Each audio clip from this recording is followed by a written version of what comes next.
Ka-Express, kumpirmado na hindi sasabak si Kai Sotto para sa Gilas Pilipinas sa darating na November window ng FIBA qualifiers. At ayon sa mga ulat, pinili ng 7-3 Center na unahin muna ang kanyang long-term recovery matapos magtamo ng ACL injury nitong January. Matapos sumailalim sa operasyon, ang kanyang rehabilitasyon ay tinataya na aabot mula sa 9 na buwan hanggang 1 taon, kaya hindi pa siya cleared para bumalik sa anumang competitive action. Suportado ng buong coaching staff ng Gilas at ni Coach Tim Cone ang desisyong ito. Giit pa nila, walang kailangang madaliin pagdating sa pagbabalik ni Kai. Mas mahalaga umano ang long-term health at stability ng kanyang career, lalo na't may mga pangarap pa siyang makapasok sa NBA. We are not rushing anything, ayon ng Gilas Camp. Sabay linaw na kahit hindi makasama si Kai sa November series, mananatili siyang bahagi ng long-term program ng ating national team. At dahil sa pagkawala ni Kai, apektado ang rotation ng Gilas sa frontcourt. Kailangan ngayon ng kupunan na mag-adjust lalo na sa depensa at rebounding. Ipinahayag ng coaching staff na inaasahang bibigyan ng mas malaking papel sina AJ Edo at Junmar Fajardo kapag bumalik sila sa training. Habang pinag-aaralan din ang posibilidad ng paggamit ng ibang naturalized players sa mga darating na windows. Ang November training camp ay magsisilbing malaking test kung paano makakabawi ang Gilas sa kawalan ng kanilang pinaka-inaasahang rim protector. Para kay Kai, ang desisyong ito ay bahagi ng mas mahabang plano.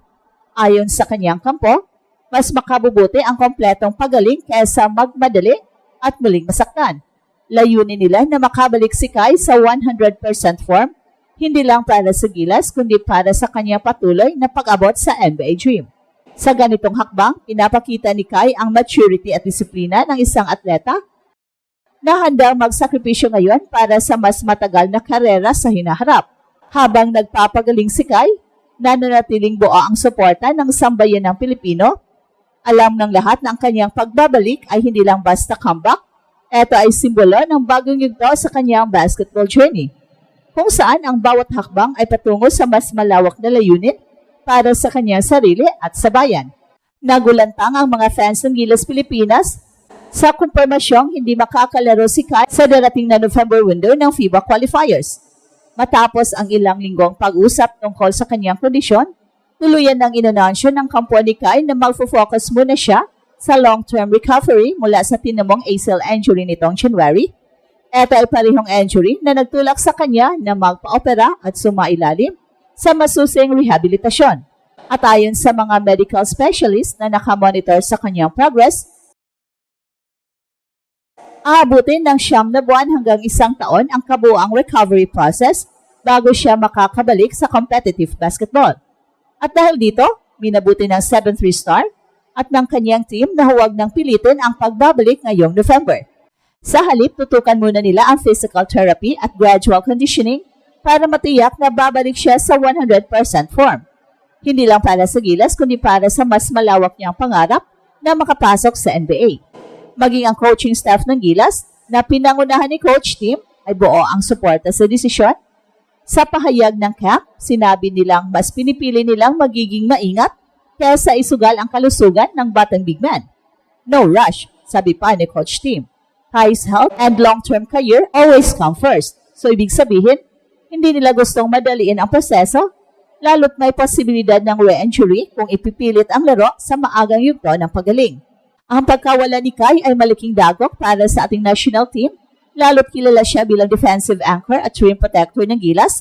Sa nakaraang mga torneo, si Kai ang nagsilbing sandigan sa ilalim, nagbibigay ng shot-blocking presence at stability sa paint.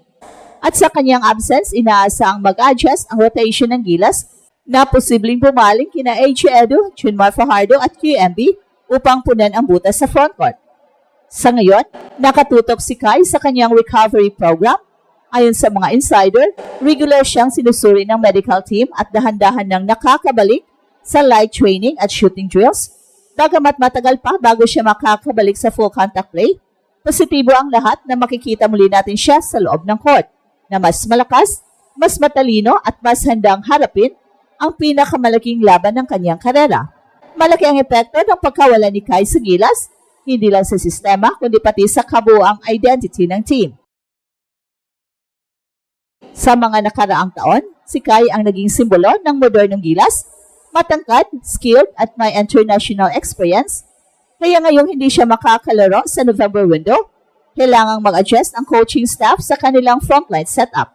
Una sa lahat, mababawasan ang rim protection at length advantage ng gilas. Si Kai ay hindi lang scorer o rebounder, siya ang sentro ng depensa, ang anchor na nagbibigay ng kumpiyansa sa perimeter defenders. At sa pagkawala ni Kai, inaasahan na si AJ Edo ang kukuha ng malaking responsibilidad bilang primary shot blocker, habang si Jimar Fajardo naman ang magbibigay ng stability sa opensa at interior strength. Ang magandang balita, si QMB ay kumpirmadong sasama sa national pool, isang undersized but mobile big man na kayang magbigay ng energy at depensa sa ilalim.